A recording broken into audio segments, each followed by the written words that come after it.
Il utilisa du fil de fer pour fourrer un chiffon dans le réservoir. Après l'avoir imbibé d'essence, il retira le chiffon. Il colla un autocollant sur l'ouverture du réservoir, posa le chiffon dessus et y mit le feu. Puis il entra en boitant dans la pharmacie. Soudain, la voiture explosa. L'attention de tous était captivée. Seul, il se dirigea calmement vers les étagères, à la recherche des médicaments dont il avait besoin.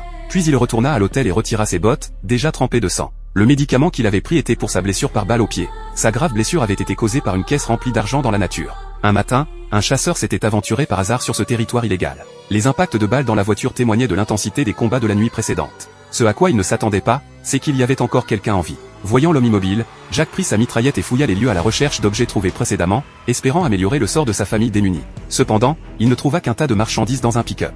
Cela ne servit à rien à Jacques. Il continua donc à s'enfoncer et finit par trouver l'homme étendu mort sous un arbre. À l'intérieur se trouvait une boîte contenant 2 millions de dollars.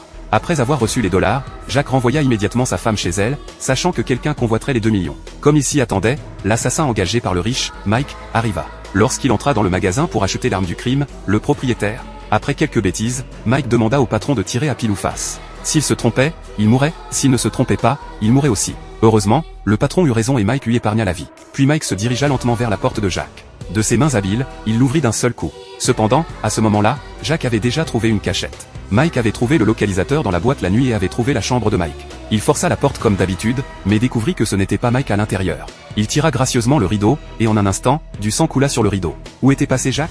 Il s'avéra que Jacques avait découvert le localisateur dans le dollaret. Il cacha l'argent dans le conduit de ventilation, tandis qu'il utilisait un crochet pour l'arracher de la pièce d'en face. Cependant, le rusé Mike avait déjà découvert le conduit de ventilation et l'avait repéré en train de fuir par une fenêtre du 2e étage. Le tir de Mike n'atteignit que le bras de Jacques.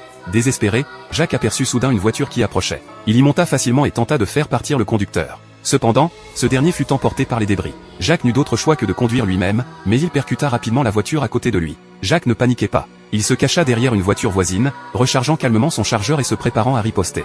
Mais Jacques parviendrait-il vraiment à échapper à la poursuite de Mike?